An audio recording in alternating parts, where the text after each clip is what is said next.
የተገፋችው ቤተክርስቲያን መግነኑ አይቀር። የፈረሰችው ቤተክርስቲያን ነገ ተሰርታ ከፍ ብላ መታየቱ አይቀር። የናቋት ቤተክርስቲያን ተመልሰው ተንበርከከው ይቅርታ እንደሚጠይቋት አይቀርም። ምንም ጥርጥር የለም። ዛሬም ድረስ ክርስቶስ የሞተለትን ክርስቶስ ደሙን ያፈሰሰለትን ሰው ንቆ ከነሱ የሚገኘውን ጥቅም ፈልጎ አይኖርም። ነውር ነው፣ ኃጢአት ነው። እነሱ ይበልጣሉ፣ ሰው ይበልጣል። ክርስቲያኖች ምንም ነገር ቢሆን ሰው ይበልጣል። የፈረሰ ቤተክርስቲያን ይሰራል፣ አይተናል። ክፋት ነውር በገነነበት በተለያዩ ዘመናት ላይ የጠፉብን መቅደሶች እኮ ሰርተናል። እግዚአብሔር የተመሰገነ ይሁን። ግን የፈረሰውን ሰው መልሰን አግኝተነዋል። የሞተውን ሰው መልሰን ቀስቅሰን አንስተነዋል። አያችሁት? ሰው ይበልጣል ማለት ነው። ስሙን መሸከሙንማ ሁሉንም ተሸክመ ነው። ነገር ግን ግብሩን የከበደን አሁን መኖሩ እንዳልኳችሁ ነው። እንኳን መከራው ከሩቅ ሆኖ ተሰምቶ ቀርቶ ቅርብ ያለነው ሰዎች እንኳን መስማት አንፈልግም። ያንገሸግሸናል፣ ሰለቸን እንላለን። የሞቱት ሳይሰለቹ አንተ የምትሰማው ትሰለቻለህ? የታረዱት ሳይሰለቹ አንተ እንዲህ የምትመለከተው በስልክ ደከመኝ ትላለህ? በጣም ከባድ እኮ ነው። በነገራችን ሌላው ስለ ክርስቶስ መሞት አልደከመውም። አንተ ስለ ክርስቶስ የሚሞቱትን መስማት ሰልችቶሃል። ሌላው ስለ ክርስቶስ ዋጋ የሚከፍላል። አንተ ስለ ክርስቶስ ዋጋ የከፈሉትን ማዳመጥ ደክሞሃል። በጣም ነው የሚያሳዝነው እኮ። መከራ መስማት እንኳን አንፈልግም እኛ። እዛ ያሉት ክርስቲያኖች እየሞቱ ያሉት፣ እዛ ያሉት ክርስቲያኖች ዋጋ እየከፈሉ ያሉት የሚያስገድል ምክንያት ኖራቸው አይደል? እኛ እዚህ ያለን የምንኖር ሰዎች ደግሞ የሚያስኖር ምንም ጽድቅ ተገኝቶብን አይደል? እነሱን የሚያስገድል ምክንያት እኛን የሚያስኖር ምን ነገር አለ? እንደውም ተገላቢጦሽ ቢሆን ነው እንጂ እዚህማ ክፋትን ሊያስነሳብን እኛ ራሳችን ላይ አጸፋው ሊመለስብን የሚችል ብዙ ኃጢአት አለብን፣ ብዙ ክፋት አለብን፣ ብዙ ነውር አለብን። እግዚአብሔር የሚያውቀው ከዛም አልፎ እኛው ራሳችን የምናውቀው ማለት ነው። ቦታ ካለየን በቀር ምን የሚለየን ነገር አለ? መስተካከል ካለብን መስተካከል አለብን። ክርስቲያኖች እውነቴን ነው የምላችሁ፣ ሁላችን የኛ ኃጢአት ለሀገር ለወገን ለራሳችን ለሆኑ ለቤተ ክርስቲያን ሰዎች ዋጋ ያስከፈለ መሆኑን እንኳን ስናውቀው እንዴት እግዚአብሔር ፊት ራሳችንን ዝቅ ማድረግና ማረን ማለት ይከብደናል። ጸሎት እኮ ተለምነን የምንጠራበት አይደለም። እኛው ራሳችን ተሰብስበን እንጸልይ ብለን የምናነሳው ነው እንጂ ጥሪ እኮ ነው። ክርስቲያኖች ምን እናርግ ነው ታዲያ የሚባል? መፍትሄው ከእርሱ ነው ከተባለ፣ እግዚአብሔር ነው መልስ የሚሰጠን ከተባለ እርሱን የምንጠራው በምንድን ነው? መልሱ በጸሎት እኮ ነው። ሌላ በምን ልንጠራው እንችላለን? ድረስልን ብለን በመጣራት ነው። ሌላ በምን ስንጠራው እንችላለን? አሁን እንኳን በዚህ ሁሉ ውጣ ውረድ፣ አሁን እንኳን ባለንበትና በምንሰማው መልካም ባልሆነ ዜና ውስጥ እንኳን ሆነን እኮ እንደው ስለ ራሳችን ብለን መቀየር እንኳን ቢከብደን ስለ ቤተ ክርስቲያን ብለን እንኳን እኮ አንገትም አንደፋነን። እኛ ደፋሮች እኮ ነን። እውነቴን ነው የምነግራችሁ። ለመድ ነው ክፋት ሲደርስብን፣ ነውር ሲደርስብን፣ ግፍ ሲፈጸምብን መግለጫ እንሰጣለን። መግለጫው ክፉ ነው እያልን አይደለም። ነገር ግን ቤተክርስቲያን ስለሚደርስባት መከራ እጆቿን ዘርግታ መፍትሄ ወደሚሰጣት ወደ እግዚአብሔር ነው የምትጮህ። ከንፈራችንን መጠን እንዲሁ ዝም ብለን አይደለም የምንሄደው። እንባችንን አፍስሰን እግዚአብሔር አምላክ እንዲመለከተን እንማጸናለን። ስላሉ ተወገሩ ነቢያት፣ እግዚአብሔርን ስላሉ ተገደሉ ነቢያት፣ እግዚአብሔርን ስላሉ ብዙ ጽዋዕተ መከራ ተቀበሉ እንጂ ክፋት ተገኝቶባቸው አልነበር። ነቢያት በዚህ አይነቱ ምክንያት ሲሞቱ፣ በዚህ አይነቱ ምክንያት በራሳቸው ሰው ነው የምላችሁ። ሌላ እንግዳ ሰው መጥቶ አይደለም የገደላቸው። ሌላ አዲስ የሆነ ሰው መጥቶ አይደለም ደማቸውን ያፈሰሰው። እዛው የራሳቸው ሰው አብረው ያደጉ፣ አብረው የበሉ፣ አብረው የጠጡ፣ አብረው ለመትረፍም ጭምር ቃሉን ያሰሙ የነበሩ። ክርስትና በነገራችን ላይ በጣም የሚደንቀው እኔነት ስለሌለበት ነው። በነገራችን ላይ እኔነት ስለሌለበት ነው። ስለተረፍን ወይ ስለተሰበሰብን ወይ እኛው ራሳችን እግዚአብሔር እንዴት እንደሚገኝ ስላወቅን ስለሌላው ግድ አይሰጠንም አንልም ክርስቲያኖች። እንጂማ እንደዛ ብንሆን ኖሮ ማን ያሰቃየን ነበር? ማን ይገለን ነበር? ማን እንደፈለገ ሰይፍ እያነሳ አንገታችን ላይ ያሳርፍብን ነበር? ማንም። እንዲሁ ዝም ብንል እንዲሁ ራሳችንና ራሳችን ብቻ ነው እንጂ ለሌላው አይመለከተንም ብንል ምንም አንሆንም። ግን እንደዛ እንድንሆን ደግሞ ተብለን አልተጠራንም፣ አልተዘጋጀንም። እግዚአብሔር ለዓለሙ ብርሃን እንድንሆን አልጫ ለሆነው ዓለም ጨው እንድንሆን አድርጎ ስላዘዘን ወደድም ጠላንም ለተቀመጥንባት ዓለም ነፍስ መሆን ስላለብን ለምንኖርባት መሬት ከኛ አልፈን ለሌላውም ጭምር እግዚአብሔርን ማየት እንዲችሉ ምክንያት መሆን ስላለብን ስለዛ ብቻ ተብለን እንታረዳለን። ስለዛ ብቻ ተብለን እንገደላለን። ስለዛ ብቻ ተብለን ዋጋ እንድንከፍል እንደረጋለን። ነቢያት እንዳልኳችሁ ነው የተገደሉት በሩቅ ሰው አይደለም። ዛሬም ሀገራችን ላይ ያሉት በየቦታው የሚሞቱት ወገኖቻችን የሚሞቱት በሩቅ ሰው አይደለም፣ በራሳቸው ሰው ነው። በራሳቸው ሰው ነው የሚገደሉት። ሐቁ እንደዛ ነው። የሚገደሉት ጥፋት ኖሮባቸው አይደለም። የሚገደሉት ክርስቲያን ሆነው ስለተገኙ ነው። ክርስቲያን ስለሆኑ ሌላ ምንም ነገር ስለሆኑ አይደለም። እንዲህ ብለን ለመናገር እንዲህ ብለን ለማውራት እንዲህ ብለንም ጭምር እውነታውን ለመመስከር ስለከበደን ካልሆነ በቀር እውነታው ግን ይሄ ነው። ሌላ ካለ እንግዲህ እግዚአብሔርም ያውቃል፣ ጊዜም ጭምር ግልጽ ያደርገው። ካልሆነ በቀር ግን ሌላ ምንም ምክንያት የለውም። ገዳዮቻቸው የሚገሏቸው ነቢያትን ለምን ነበር አልኳችሁ እኮ ራሳቸውን ስለሚያዩባቸው ነው። ሰው ከመስታወት ፊት ቆሞ እድፉን እንደሚያነጻው ሁሉ እውነተኛ ክርስቲያኖች የሰውን ጥላቻ፣ እውነተኛ ክርስቲያኖች ሰው እንዴት ከእግዚአብሔር እንደራቀ ፍንትው አድርገው የሚያሳዩ መስታወቶች ናቸው። የሚጠሉት የሚገፉት የሌላውን ክፋት እንደ ክፋትነቱ የሌላውን ኃጢአት እንደ ኃጢአትነቱ ከሰው ወቅሰው ፈርደው ሳይሆን የሆነውን እንደሆነ ስላሳዩ ሌላ ምንም ነገር ሆኖ አይደለም። ነቢያት እግዚአብሔርን ስለተናገሩ የደረሰባቸው ድንጋይ ከሆነ ነቢያት የደረሰባቸው እግዚአብሔርን ስለተናገሩ ሰይፍና ስለት ከሆነ ዛሬ እዚህ ላይ የምንኖረው ክርስቲያኖች እውነት ክርስቲያን ስንሆን የምንሸለመው ታዲያ ምን ይመስላችኋል? ሌላ ምንም እኮ ሊሆን አይችልም። ስለ ክርስቶስ መሞት ካልሆነ በቀር ሌላ ምንም ነገር ሊደረግ አይችልም። በየትኛው ጊዜ ነው ክርስቶስን ስለሰበኩ በእውነትም ጭምር ከእግዚአብሔር ጋር አብረው ስለኖሩ ተብለው መሬት የተሸለሙ ቤት የተሸለሙ መኪና እያሽከረከሩ የሄዱ ክርስቲያኖች ነበሩ እንዴ?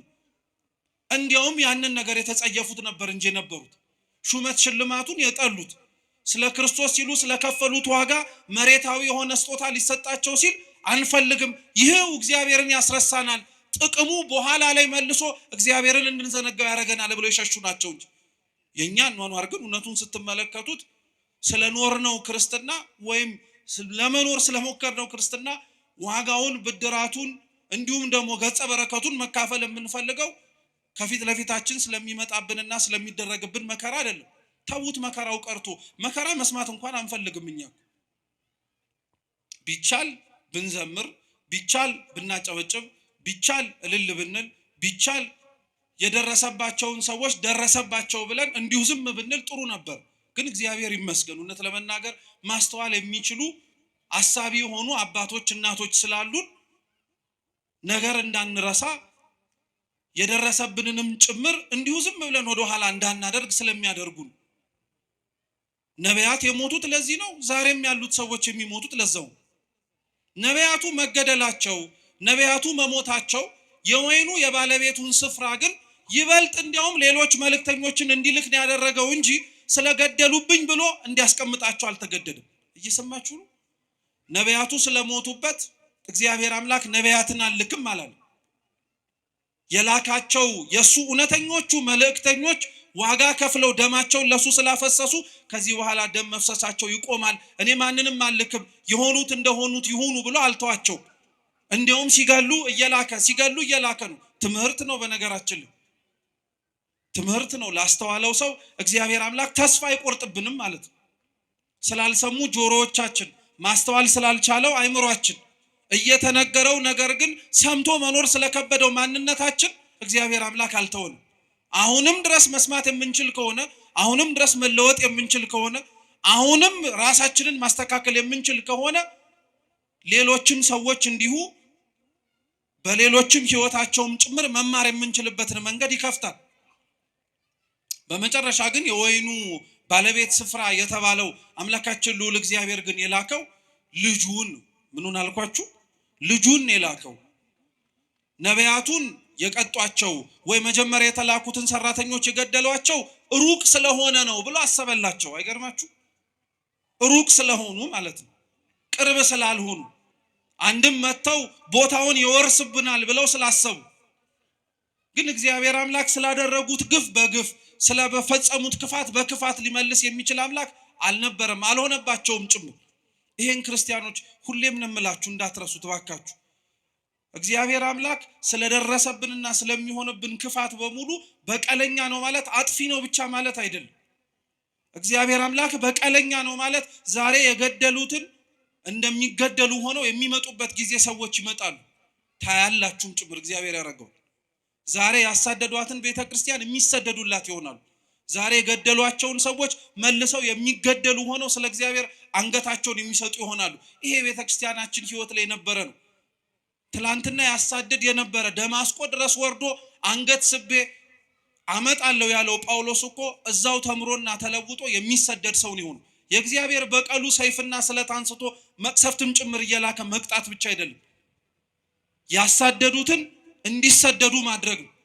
የገደሉትን እንዲሞቱለት ማድረግ ነው። የጠሉትን ይበልጥ እንዲሞቱለት ማድረግ ነው።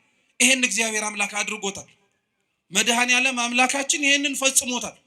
እንኳን ሩቅ ለሆኑት ሰዎች ቀርቶ ነው የምላችሁ፣ ከደሙ ንጹህ ነኝ እንኳን ብሎ እጁን ታጥቦ አሳልፎ ለሰጠው ጲላጦስ እንኳን እግዚአብሔር አምላክ በቀሉን የተበቀለው እሱን በመቅሰፍ አይደለም። የሞተውና የገደለውን ምክንያት እንዲሆን ያደረገውን ክርስቶስን አምኖት በስሙ እንዲሞት ሰማዕት ነው ያደረገው። በቀልንም ስንመኝ እንዴት ያለውን በቀል መመኘት እንዳለብንም ማወቅ አለብን። ጨካኝ መሆን የለብንም። ዓለም ውስጥ ስንኖር ዓለሙን መስለንም መታየት የለብንም። እንደ ዓለሙ ማስተጋባት የለብንም። ለምዶብን ነው እንጂ ዓለም ለሚደርስባት ችግር፣ ዓለም ለሚደርስባት አጸፋ በሙሉ የምትመልሰው መግለጫ በመስጠት ነው። እኛም ለመድ ነው። ክፋት ሲደርስብን፣ ነውር ሲደርስብን፣ ግፍ ሲፈጸምብን መግለጫ እንሰጣለን። መግለጫው ክፉ ነው እያልን አይደለም። ነገር ግን ቤተክርስቲያን ስለሚደርስባት መከራ እጆቿን ዘርግታ መፍትሄ ወደሚሰጣት ወደ እግዚአብሔር ነው የምትጮኸው። ከንፈራችንን መጠን እንዲሁ ዝም ብለን አይደለም የምንሄደው። እንባችንን አፍስሰን እግዚአብሔር አምላክ እንዲመለከተን እንማጸናለን እንጂ ዓለም ላይ ስንኖር ክርስቲያኖች እንደ ዓለምማ መሆን የለብንም። በልተን ጠጥተን አግብተን ወልደን ልንኖር እንችላለን። ነገር ግን ያንን ሁሉ ስናደርግ ለምን እንደምናደርገው ማወቅ አለብን። እውነቴን እንደምላችሁ ክርስቲያን መሆናችን ትርጉም አልባ መሆን የለበትም በፍጹም። አሁን እንደዛ ስለሆነ ነው እንጂ ትርጉም አልባ መሆን የለበትም። ቅዱስ ጎርጎርዮስ ክርስቲያኖች በዓለም ሲኖሩ ስለሚያደርጓቸው ነገሮች በሙሉ ሲናገር ምን እንዳለ ታውቃላችሁ? ክርስቲያኖች ለሚኖሩባት ቦታ እንደ ዜጎች ይኖራሉ፣ ግን ስደተኞች ናቸው። አይገርማችሁ? ለሚኖሩባት መሬት ዜጎች ናቸው፣ ግን ስደተኞች ናቸው። ስደተኛ ሆኑት ግን መርጠው ነው፣ በሰማይ ስፍራ እንዳላቸው ስላወቁ። ቀጠለ ቅዱስ ጎርጎርዮስ ክርስቲያኖች በምድር ሲኖሩ ይነግዳሉ፣ ያተርፋሉ፣ ይበላሉ፣ ይጠጣሉ። ያን የሚያደርጉት በምድር ስለኖሩ ብቻ ነው። ነገር ግን ሁሉንም ደግሞ ይንቁታል። በቃ ክርስቲያን መሬት ላይ ሲኖር ክርስቶስ በመሬት ላይ ሲኖር ያደረገውን ነገር በሙሉ እያደረገ ለመኖር ራሱን ነው ማዘጋጀት መቻል ያለበት። እንደዛም ሆኖ ነው መሰራትምና ማደግ ያለበት። እንደዛ መሆን እንድንችል እግዚአብሔር ሁላችንንም በቸርነቱ ይርዳል። ስሙን መሸከሙንማ ሁሉንም ተሸክመ ነው። ነገር ግን ግብሩን የከበደን አሁን መኖሩ እንዳልኳችሁ ነው። እንኳን መከራው ከሩቅ ሆኖ ተሰምቶ ቀርቶ ቅርብ ያለነው ሰዎች እንኳን መስማት አንፈልግም፣ ያንገሸግሸናል፣ ሰለቸን እንላለን። የሞቱት ሳይሰለቹ አንተ የምትሰማው ትሰለቻለህ? የታረዱት ሳይሰለቹ አንተ እንዲህ የምትመለከተው በስልክ ደከመኝ ትላለህ? እንዲህ በጣም ከባድ እኮ ነው። በነገራችን ሌላው ስለ ክርስቶስ መሞት አልደከመውም፣ አንተ ስለ ክርስቶስ የሚሞቱትን መስማት ሰልችቶሃል። ሌላው ስለ ክርስቶስ ዋጋ የሚከፍል አለ፣ አንተ ስለ ክርስቶስ ዋጋ የከፈሉትን ማዳመጥ ደክሞሃል። በጣም ነው የሚያሳዝነው እኮ እውነት። ለስሙ ደግሞ ሰማዕታትን እንዘክራለን እንላለን። የሰማዕታትን ዜና ቤተክርስቲያን የምትዘክረው ስዕላቸውን ስላ ብቻ አይደለም፣ ገድላቸውን እያነበበች እንዴት እንደኖሩም ጭምር በማሰማት። ስለ ክርስቶስ የሞቱትን ዜና መስማት የከበደው ሰው እንዴት ቆሞ የጊዮርጊስን ገድል ይሰማ? እንዴት ቆሞ የመርቆሪዎስን ገድል ይሰማ? አይችልም በፍጹም። ጊዮርጊስ የሞተለትን መርቆሪዎስ ህይወቱን የሰጠለትን አምላክ እኮ ነው ዛሬም ድረስም ጭምር ክርስቲያኖች በየቦታው ህይወታቸውን የሚሰጡለት።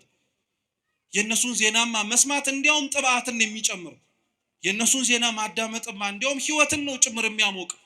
የነሱን ዜና መስማት እንዲያውም ከምንኖረው ከንቱ ህይወታችን ባለፈ ለካ ሌላ ትርጉም ያለው ህይወት እንዳለ እንድናውቅ ነው የሚያደርግ። እኛ አሁን የምንኖርበት ዓላማ እውነት የሚያስኖር ይመስላችኋል? እነሱ ግን ሊኖሩበት የመረጡትም ሊሞቱበትም ጭምር የወደዱት ዓላማቸው ጌታችን መድኃኒታችን ኢየሱስ ክርስቶስ ነው። እውነት እግዚአብሔር ስሙ የተመሰገነ ይሁን። ይህን ማየት እንድንችል ራሱ ያደረገን ክርስትና የለም ብለን ደፍረን እንዳንናገር፣ ስለ ክርስቶስ የሚኖሩ ሰዎች የሉም ብለን እንኳን አፋችንን ሞልተን እንዳንናገር የሚያደርገን ብዙ ምክንያት ይሰጣል። ብዙ ምክንያት።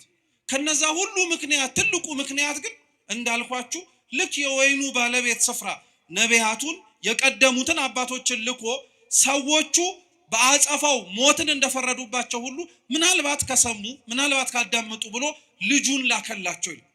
ልጁን ሳይዩት ግን ጭራሽ ተናደዱ አለ ቅዱስ መጽሐፍ። ጭራሽ ተናደዱ። እንዲያውም ልጁ መሆኑ ራሱ ወራሽ እንደሆነ ያስታውቃል። እውነት ነው። ሊወርስ የሚችል ወራሽም ሆኖ ሊገኝ የሚችል የአባትን ንብረት ልጅ ሊሆን ስለሚችል፣ ስለዚህ ልጁን እንግደለው አሉ። ልብ ብላችሁ ስሙ። ለመግደል ምክንያታቸው አንደኛ ልጁ ስለሆነ ነው፣ ቅርበት ስላለው ማለት ነው። እየሰማችሁ ነው? ግን ቅርበት ስላለው ማለት ነው። የሩቅን ሰው በምን አድርጌ ምሳሌ ልስጣችሁ? ለምሳሌ ቤታችሁ ውስጥ አክስት ሲሞትና ወይ አጎት ሲሞትና ልጅ ሲሞት ያለው ልዩነት ተመሳሳይ ነው ወይስ አንድ ነው? ተመሳሳይ ነው ወይስ ይለያያል? ይለያያል እኮ። የሩቅ ዘመድ ሲሆን ወይም የስጋም ዘመድ ሆኖ እንደ ራሳችሁ እንደ ልጅ ሊሆን ግን አይችልም። ልብ ብላችሁ ስሙ። ጠላቶች የሆኑት የወይኑን ስፍራ ለማስተካከል ተሰይመው ልጁን ለመግደል የወሰኑት ሰዎች ቦታውን ለመውረስ ካላቸው ፍቅር ብቻ አይደለም፣ እርሱን በመግደል አባትየውን የበለጠ እንደሚያሳዝኑትም ጭምር ስለሚያውቁ ነው እንጂ። ስለዚህ እንግደለው ብለው ተማከሩ። በሁለተኛው ግልጽ የሆነው ምክንያታቸው ደግሞ እርሱን ከገደልን ወራሹንም ጭምር ካወጣን ባለቤትነቱ የቦታው የኛ ይሆናልን ብለው ጭምር ስላሰቡ ልጁን ያዙት፣ አሰቃዩት፣ አንገላቱት፣ ዋጋም ጭምር አስከፈሉት። ከነቢያት በኋላ የወይን አትክልት ስፍራ ለተባለች ለእስራኤል ለሕዝብ ሁሉ የተላከው ልጅ የሚባለው ዛሬ በዓሉን የምናከብርለት ቸሩ መድኃኔዓለም እግዚአብሔር አምላክ ክፋታችንን አይቶ እግዚአብሔር አምላክ ለላካቸው መልእክተኞቹ ለነቢያትና ለቅዱሳን የሰጠነውን ግብረ መልስና ክፋት ተመልክቶ ክፋትን በክፋት ሊመልስብን አልወደደም። እንዲያውም የበለጠ ደግነቱን አሳየን እንጂ፣ እንዲያውም የበለጠ ፍቅሩን አሳየን። ልጁን ሊሰጠን ወደደ። ጌታችን ኢየሱስ ክርስቶስን ልጁን የሰጠን። ይሄ ልጅ ተብሎ የተጠቀሰው በነገራችን ላይ እኛው ራሳችን ጠምዝዘን ስለ ክርስቶስ እንዲናገር ስላደረግነው አይደለም። ቅዱስ ቃሉ ልጁ ተብሎ የተጠቀሰው በወንጌል ስፍራ ላይ ተደጋጋሚ ብትፈልጉ የምታገኙት ጌታችን ኢየሱስ ክርስቶስን። ሌሎቻችን ለእግዚአብሔር ያለንን ልጅነት ቅዱስ መጽሐፍ ሲናገር ልጆች እያለን የሚጠራ፣ እስኪ ልጆች በሉ። አዎ እኛ ስንጠራ ልጆች ተብለን፣ ጌታችን መድኃኒታችን ኢየሱስ ክርስቶስ ግን ሲጠራ ልጅ ተብሎ ነው። ልዩነት ስላለው እኛ ልጆች የተባልነው ልጅነታችን የጸጋ ስለሆነ ነው፣ የስጦታ ነው። ልጅ አለመባልም እንችላለን እግዚአብሔርን አባት እንዲሆነን ካልመረጥን። ጌታችን ኢየሱስ ክርስቶስ ግን ልጅ ተብሎ ሲጠቀስ የባህሪ ልጅነት ነው። ማንም ሊነጥቀው የማይችል ማለት ነው። ማንም ሊወስድበት የማይችል ልጁ ተብሎ የሚጠቀሰው እርሱ ነው። ጌታችን ኢየሱስ ክርስቶስ ሲጠመቅ የባህሪ አባቱ እግዚአብሔር አብ በሰማይ ሆኖ ሲናገር ሲመሰክር የመሰማ ነው። የምወደው ምኔን ያለው ልጄን ያለው፣ የምወደው ልጄን ያለው በደብረ ታቦር የማርቆስ ወንጌል ምዕራፍ 9 ላይ ብርሃነ መለኮቱን ሲገልጥ ለደቀ መዛሙርቱ ሲያሳይስ ያው የባህሪ አባቱ እግዚአብሔር አብ ምን ብሎ ነው የምወደው ምን ያለው ልጄን ያለው። ስለዚህ ልጁን ላከላቸው የተባለው ክርስቶስ ነው፣ ሌላ ማንም አይደለም። ለተላከው ልጅ ግን የወይኑ አትክልት ስፍራ ጠባቂዎች ሰራተኞች ተብለው የተሰየሙት ግን የሰጡት ግብረ መልስ የተለየ ነበር። እንግዲህ ተመልከቱት ክርስቲያኖች፣ የወይኑ አትክልት ስፍራ በቁመናው በጅማሬው ማለት ነው ትርጉሙ እስራኤላውያን ናት አለ። ለእስራኤል እግዚአብሔር አምላክ ነቢያትን ላከ። ከተላኩት ነቢያት በላይ ግን የነቢያቱ ትርጉም እንዲገባቸው ያጠፏቸው የገደሏቸው ዋጋ ያስከፈሏቸውም ጭምር የበለጠውን ነገር እንዲረዱ ልጁን ሰደደላቸው። ሁለተኛው የወይን አትክልት ስፍራ የተባለችው የተሰበሰብንባት ቤተክርስቲያን ናት። ቅጥር ቀጠረላት ማለት የቤተክርስቲያን ቅጥሯ ስርዓቷ ነው። መጭመቂያ ማሰላት የተባለው በነገራችን ላይ ሰማዕታትን ነው። ታውቃላችሁ? ወይን ፈሳሽን ሊሰጥ የሚችለው በመጭመቂያ ውስጥ ገብቶ ሲጨመቅ ነው አይደለም? ረጉድ ነው አይደለም? ነው፣ ምንም ጥርጥር የለውም። ለቤተ ክርስቲያን አይገርማችሁ? የወይኑ አትክልት ስፍራ ጠባቂ ለወይኑ ስፍራ መጭመቂያ ያዘጋጀላት እንደተባለው ሁሉ ለቤተ ክርስቲያንም መጭመቂያዋ የሰማዕታት ደም ነው። እንደሚኖር ማሳያ ማለት ነው የምንሰማው ቃል እግዚአብሔር። የምንሰማው ስብከት እንዲሁ ቃል ብቻ አይደለም፣ ንግግር ብቻ አይደለም፣ ትምህርት ብቻ አይደለም። የሚኖረው ሰው አለ፣ መርጦ የሚኖረው ማለት ነው። እነሱ የሚጨመቁበት እነሱ ተጨምቀውም ጭምር የወይን ዘለላ ምንድነው ፈሳሹን እንደሚሰጠው ሁሉ እነሱም በመከራ ውስጥ በመኖር ደማቸውን በማፍሰስ ለአምላካችን ለመድኃኒታችን ለኢየሱስ ክርስቶስ ምስክር ይሆናሉ። ቤተክርስቲያን ውስጥ ያለው መጭመቂያው የተባለው ሰማዕታቶች ናቸው ውስጥ የሚኖሩት። ቅጥሯ ስርዓቷ ነው።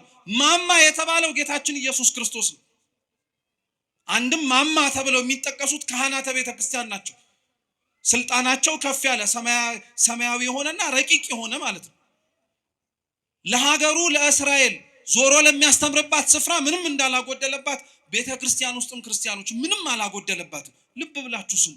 መከራው፣ ችግሩ፣ ጭንቁ የምንሰማው ክርስቲያን ስለሆንን ብቻ ብዙ የሚደርስብን ነገሮች እግዚአብሔር ያጎደለብን ነገር ኖሮብን አይደለም። ምንም የጎደለብን ነገር የለም። ምናልባት ለዚህች ቤተክርስቲያን የጎደለባት ነገር ቢኖር ቃሉን ሰምቶ የሚኖርላት ሰው፣ ሌላ ምንም የጎደለባት ነገር የለም። ከቅጥርም ከስርዓትም ስርዓትን ያላት እናፈርሰዋለን እንጂ እንደፈለግነው እኛ። ከአገልጋዮችም አገልጋዮች ነው ያላት፣ ንጹሃን ሆነው ህይወቷን የሚሰጡላት በደንብ አድርገው የሚኖሩላት። ከመጭመቂያ ውስጥ ያሉ ሰማዕታት ከሰማዕታትም በደንብ ነው ያሉላት፣ ዘወትር ሊሞቱላት አንገታቸውና ህይወታቸውን የማይሰስቱላት። አልኳችሁ ከቤተ ክርስቲያን የጎደለ ነገር ቢኖር እኛ ነን። እንደተሰበከልን ያልኖር ነው፣ እንደተነገረን ያልፈጸም ነው፣ እንደምንሰማው ለመኖርንም ጭምር ያልፈቀደንና ያልወደድን ማለት ነው። አሁን እንኳን በዚህ ሁሉ ውጣ ውረድ፣ አሁን እንኳን ባለንበትና በምንሰማው መልካም ባልሆነ ዜና ውስጥ እንኳን ሆነን እኮ እንደው ስለ ራሳችን ብለን መቀየር እንኳን ቢከብደን ስለ ቤተ ክርስቲያን ብለን እንኳን እኮ አንገትም አንደፋነን። እኛ ደፋሮች እኮ ነን። እውነቴን ነው የምነግራችሁ፣ ደፋሮች፣ ኃጢአታችን ግድ የማይሰጠን ማለት ነው። በደላችንና ነውራችን ምንም ነገር የማይከብደን። እውነቴን እኮ ነው የምላችሁ። እንዴት የራሳችን ኃጢአት ለራሳችንስ እሺ አይከብደን? ለምደነው ነው እንበል። የኛ ኃጢአት ለሀገር ለወገን ለራሳችን ለሆኑ ለቤተ ክርስቲያን ሰዎች ዋጋ ያስከፈለ መሆኑን እንኳን ስናውቀው እንዴት እግዚአብሔር ፊት ራሳችንን ዝቅ ማድረግና ማረን ማለት ይከብደናል? ጸሎት እኮ ተለምነን የምንጠራበት አይደለም። እኛው ራሳችን ተሰብስበን እንጸልይ ብለን የምናነሳው ነው እንጂ ጥሪ እኮ ነው። ክርስቲያኖች ምን እናርግ ነው ታዲያ የሚባለው? መፍትሄው ከእርሱ ነው ከተባለ፣ እግዚአብሔር ነው መልስ የሚሰጠን ከተባለ እርሱን የምንጠራው በምንድን ነው? መልሱልኝ። በጸሎት እኮ ነው። ሌላ በምን ልንጠራው እንችላለን? ድረስልን ብለን በመጣራት ነው። ሌላ በምን ልንጠራው እንችላለን? ህይወታችን መስተካከል አለበት ክርስቲያኖች። እውነቴን ነው የምላችሁ። እዚህና እዛ ያለነው ሰዎች ምንም የሚለየን ነገር የለም። እዛ ያሉት ክርስቲያኖች እየሞቱ ያሉት፣ እዛ ያሉት ክርስቲያኖች ዋጋ እየከፈሉ ያሉት የሚያስገድል ምክንያት ኖራቸው አይደለም። እኛ እዚህ ያለን የምንኖር ሰዎች ደግሞ የሚያስኖር ምንም ጽድቅ ተገኝቶብን አይደለም። እነሱን የሚያስገድል ምክንያት እኛን የሚያስኖረን ምን ነገር አለ? እንደውም ተገላቢጦሽ ቢሆን ነው እንጂ እዚህማ ክፋትን ሊያስነሳብን እኛ ራሳችን ላይ አጸፋው ሊመለስብን የሚችል ብዙ ኃጢአት አለብን፣ ብዙ ክፋት አለብን፣ ብዙ ነውር አለብን። እግዚአብሔር የሚያውቀው ከዛም አልፎ እኛው ራሳችን የምናውቀው ማለት ነው። ቦታ ካለየን በቀር ምን የሚለየን ነገር አለ? መስተካከል ካለብን መስተካከል አለብን ክርስቲያኖች። እውነቴን ነው የምላችሁ። ሁላችን ያጠፋነውን የሳትነውን ያጎደልነውን ይጠቅማል ብለን ነገር ግን በዘለቄታው ቤተክርስቲያኒቷን እየጎዳት ያለውን ነገር በሙሉ እውነቴን ነው የምላችሁ መስተካከል አለብን። በቃ ያፈረስናቸው ህጎች በሙሉ የናድናቸው ስርዓቶች በሙሉ ችግር የለም ብለን ገሸሽ ያደረግናቸው የቤተክርስቲያን ህይወቶች በሙሉ ዛሬ መተው ዋጋ እያስከፈሉን ያሉት እነሱ ናቸው። ሌላ ምንም ነገር አይደለም ክርስቲያኖች፣ እነሱ ናቸው። የትናንትና ኃጢአቶቻችን ማስተካከል ያልመረጥናቸው እንዲያውም ለምደን ጭራሽ እንደ ስርዓት እያደረግን ለመኖር የወደድናቸው ዛሬ ዋጋ ያስከፍሉናል። ካላስተካከልናቸው ነገም አያቆምም፣ ነገም ይቀጥልብናል። ስለዚህ ቢያንስ እንኳን መፍትሄን ፈልግ ብለን፣ ቢያንስ እንኳን እናስብ ብለን፣ ቢያንስ እንኳን ከኛ ምን ይጠበቃል ስንል ከኛ ምን ይጠበቃል የሚለው ጥያቄ መልሶ የሚጀምረው ከየግለሰብ ከራሳችን። ከገሌ የሚጠበቅበትን ካላወቅ ካንተና ከኔ የሚጠበቅበትን ልንገር፣ ንስሐ እንግባ፣ ክፋት መስራታችንን እንመን። ለወደቁት ሰዎች ደርሰን ለማንሳት እጆቻችን ባይዘረጉ ሊያነሳቸው ወደሚችል እግዚአብሔር እጆቻችንን እንዘርጋ፣ ልባችንን እንክፈት። ቢያንስ ይሄንን አንድ ሰው ማድረግ ይችላል፣ ሌላውን ብንተው ማለት ነው። ልጁን ለደደላቸው፣ ልጁን ላከላቸው፣ ሰደደላቸው። እነሱ ምንም ቁም ነገር አልነበረም። እንዲያውም የምታስታውሱ ከሆነ ነቢያትን ካሰቃዩበት፣ ነቢያትን ከበደሉበትና ነቢያትን ዋጋ ካስከፈሉበት በላይ ክርስቶስን ዋጋ አስከፍለውታል። አሰቃይተውታል፣ ገርፈውታል። በአንድ ፍርደኛ ሊደረግበት የማይገባውን ነገር በሙሉ በአምላካችን አድርገውበታል። መግረፍ ብቻ አይደለም፣ ውሃ እንዲጠማ አድርገውታል። መስቀል አሸክመውታል። ራቆቱን እርቃኑን ሆኖ ሀፍረት እንዲሰማው አድርገውታል። ሰው ሁሉ ማየት እንዲችል፣ ሰው ሁሉ መመልከት እንዲችል በመስቀል ላይ ከፍ አድርገው ሰቅለውታል። እውነተኛ የሆኑ ክርስቲያኖች አድራሻቸው ጎልጎታ ላይ ነው። እውነተኛ የሚኖሩ ክርስቲያኖች የሚታዩት ከመስቀሉ ስር ነው። ስለ አምላካቸው መከራ እየተቀበሉ ማለት ነው። እኔ ክርስቲያኖች ስለ እግዚአብሔር ቢያንስ እንኳን እምላችሁ ስለ ስሙ መሞት ቢከብደን ስለ ስሙ መኖር እንዴት ይከብደን? ቤተ ክርስቲያን ሆነን እግዚአብሔር ጋር አብረን መኖር የምንችልበት ጥሪ እየተሰማ ቅዳሴ እየተቀደሰ ቅዱስ ቁርባን እየተሰጠ የንስሐ አባቶች ቆመው በቅዱስ ቤተ ክርስቲያን ቅጥር ግቢ ውስጥ እያሉ ሞቱን መጀመሪያ ምን አስመኘህ? መኖሩን እስኪ መጀመሪያ ልመደው። እኔ ለሃይማኖቴ ሞታለሁ ትላለህ። አረ መኖሩን መጀመሪያ እስኪ ጀምረው። እንዲሁ ዝም ብሎ የሚሞት ይመስላል? እንዲሁ ዝም ብሎ አንገት የሚሰጥ ይመስላል? አይደለም። ክርስቲያኖች መኖር የጀመረ ሰው ነው ለመሞትም ጭምር የሚቸኩል። እኛ እኮ ከሩቅ የሰማነው ሞት፣ ከሩቅ የሰማነው ሰይፍና ስለት እዚህ ቢመጣ እግዚአብሔር ነው የሚያውቀው ማናችን እስከ መጨረሻው ድረስ ልንጸና እንደምንችል። መኖርን ያለመደ ሰው እንዴት ለመሞትም ጭምር ይቸኩላል? አልኳችሁ እኮ ክርስቲያኖች ስለ እግዚአብሔር ለመሞት ከመመኘታችሁ በፊት መጀመሪያ ስለ ክርስቶስ መኖርን መናፈቅ መቻል አለባችሁ። የዛን ጊዜ ላይ ገዳይ እስኪመጣም አትጠብቁም። እናንተው ራሳችሁ ለመሞትም ጭምር ትንደረደራላችሁ። ለምን ይመስላችኋል ዘመነ ሰማዕታት ሲያበቃ መነኮሳት በረሃውን በሙሉ ያጥለቀለቁት? ሰይፍና ስለቱ ሲቀር የሰላም ዘመን መጣ ተብሎ በቆስጠንጢኖስ ሲታወጅ እኮ ደም ስለ ክርስቶስ ማፍሰስ በግድ ቀረ ብለው አገር ሰላም ብለው አልተቀመጡም። ሕይወታቸውን ለክርስቶስ አሳልፈው ስለሰጡ መከራውን ለመሳተፍ እንዲያውም የበለጠ ጭንቅ ወደሚገኝበት ወደ በረሃው እየሸሹ ገቡ እንጂ ሰማዕትነቱ ሲቀር ሰማዕትነቱ እየቀረ ሲመጣ ምንኩስናው እያበበ እየሰፋ መጣ። ምክንያቱ ይሄ ነበር፣ ስለ ክርስቶስ መኖርን መናፈቅ ማለት ነው።